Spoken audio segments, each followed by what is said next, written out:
ल है साथीहरू, आज चाहिँ हामी नेपालगञ्जबाट चाहिँ बबई खोलातिर लाग्दैछौँ। गर्मी छ मर्ने गरी 37, 38, 39 छ। यस्तो मौकामा स्विमिङ गर्न जाने भन्दाखेरि पनि हामी चाहिँ आज सिधै बबई खोलामा पौडी खेल्न जाँदैछौँ। अब चाहिँ यहाँ होटलको स्विमिङले काम गरेन, एसीले काम गरेन, त्यही भएर सिधै चाहिँ नेचुरल खोलामा गएर चाहिँ स्विमिङ गर्ने कि भन्ने कुरा छ। प्लस घुमिफिराइ पनि हुन्छ। हाम्रो साथीहरू यता हुनुहुन्छ। हाम्रो चाहिँ विनितजीले चाहिँ आज गाडी चलाउँदै हुनुहुन्छ। फर द फर्स्ट टाइम उहाँ हाइवेमा चाहिँ तराईको हाइवेमा गाडी चलाउँदै हुनुहुन्छ। कस्तो लागिरहेछ? यता नहेर्नु है, त्यतै हेरेर भन्नु है। फेरि चाहिँ अब डर पो लाग्छ त। अनि हाम्रो यतापट्टि चाहिँ साथीहरू हुनुहुन्छ पछाडिपट्टि, हाम्रो रवि सर, त्यस्तै गरी हाम्रो अनिल सर, त्यस्तै गरी हाम्रो सुभाष सर। उहाँहरू चाहिँ हाम्रो नेपालगञ्ज टिमबाट हुनुहुन्छ, केआइसी नेपालगञ्ज टिमबाट। अब गर्मीको कुरा त यस्तै छ है, हामी यहाँ लाग्दैछौँ। अब जाँदाखेरि बाटोमा के देखिन्छन् खोलाको यताउता सकेसम्म हामी एउटा सर्ट भ्लग आज बनाउने प्रयास गर्नेछौँ। त्यहाँदेखि माथि कहाँ जान्छौँ अरे सर हामी? त्यो खोलाबाट माथि काँक्रो चोर्न कहाँ अरे? हरियो डाँडामा पनि जान्छौँ। त्यहाँ चाहिँ चिसो हुन्छ अरे। त्यहाँ गएर अब के खानेकुरा रहेछ, लोकल खानेकुराहरू के रहेछ, त्यो चाहिँ हामी खाँदैछौँ आज नेपालगञ्जमा।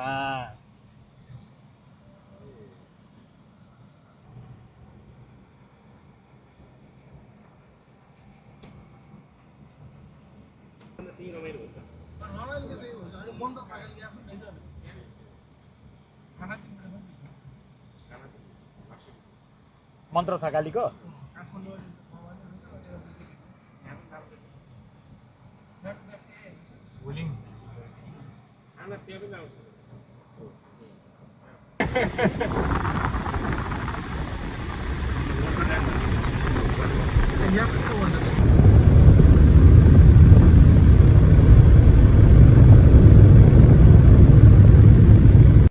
ल हामी चाहिँ नेपालगञ्जबाट अहिले कोवलपुर आइपुग्यौँ। कोवलपुर लगभग 16 किलोमिटर रहेछ यहाँ चाहिँ नेपालगञ्जबाट। अब रफ्तारमा जाँदैछौँ। अब यहाँबाट फेरि अब कता पूर्व पश्चिम उत्तर दक्षिण कता जाने हो चाहिँ हाम्रो यहाँ हामीलाई थाहा छैन। यहाँबाट हामी जाने चाहिँ बबई खोला आज जाँदैछौँ। अब यहाँदेखि फेरि हामी अब अगाडि बढ्छौँ। ल बढौँ साथी हो।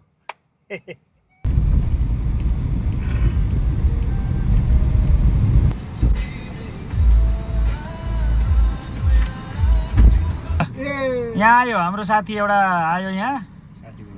अब साथी बनाउनलाई भनेर गाडीको सिसामा आएर बाहिर लुकिङ ग्लासमा आएर बसिदियो। के गर्नु? नखोल्नु अहिले फेरि अट्याक गर्छ भित्रबाट। कहाँ हिँडेको साथी? ल हामी यहाँ चाहिँ बबई जाँदै थियौँ, सुर्खेत यहाँबाट। ओके, सो अब यहाँबाट हामी पहाड लाग्छौँ, तर हल्लियो नै छ है।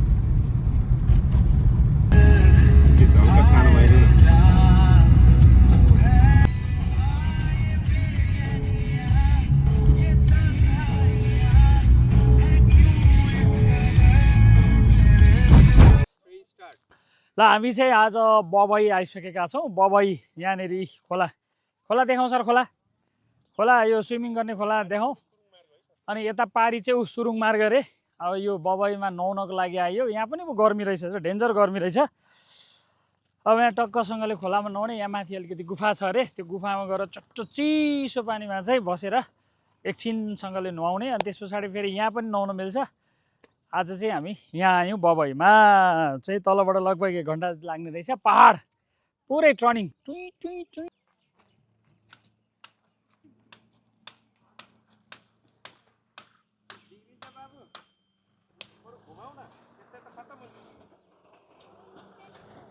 भाइ हातै नगरिकन चलाउने रहेछ के? त्यो हान्देऊ, हात छोडेर चलाउने रहेछ भाइले।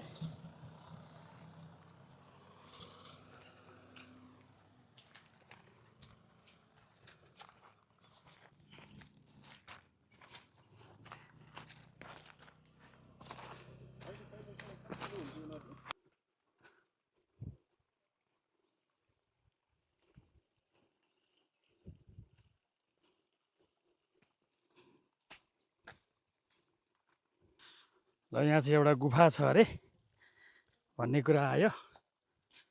यो बबई खोलाको यतापट्टि एउटा गुफा छ अरे भन्ने कुरा आएर अहिले चाहिँ गुफामा हेर्नको लागि भनेर आइँदैछ। साथीहरू अगाडि गइसके।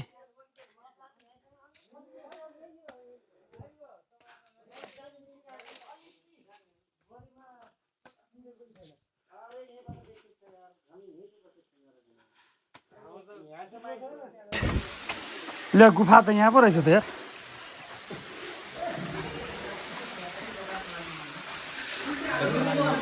ल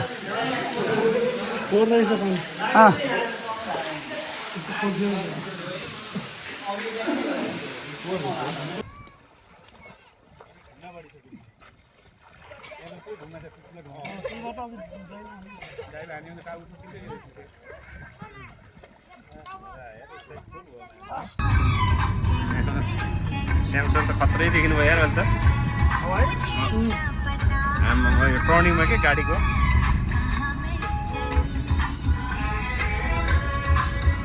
हामीलाई मात्रै निकाल्नु पर्यो यार।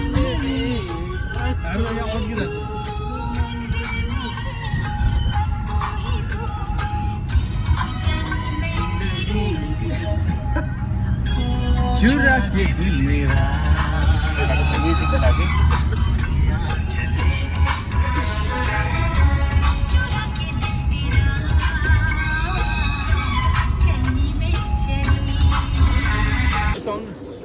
ल यहाँ चाहिँ हामी पान खाने जस्तो छ। फ्रेस गन्नेका जुस। ल यहाँ त जुस रहेछ त, पान खै त? मिठा पान चाहिँ यता। ल साथीहरू पान खाने भनेर भन्दैछन्। यता सेल्फी खिच्न धमाधम छ। हजुर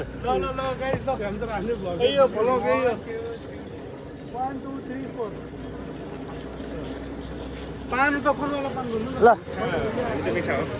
यो पनि खाम त पनि खाम के छ मिठा पान खाऊ, मिठा पान। स्पेसल के हुन्छ, अर्को के हुन्छ? त्यसो वाला हुन्छ, 50 वाला हुन्छ। पैसा मात्रै फरक हो। ल ठिक छ, स्पेसलै खाऊ न।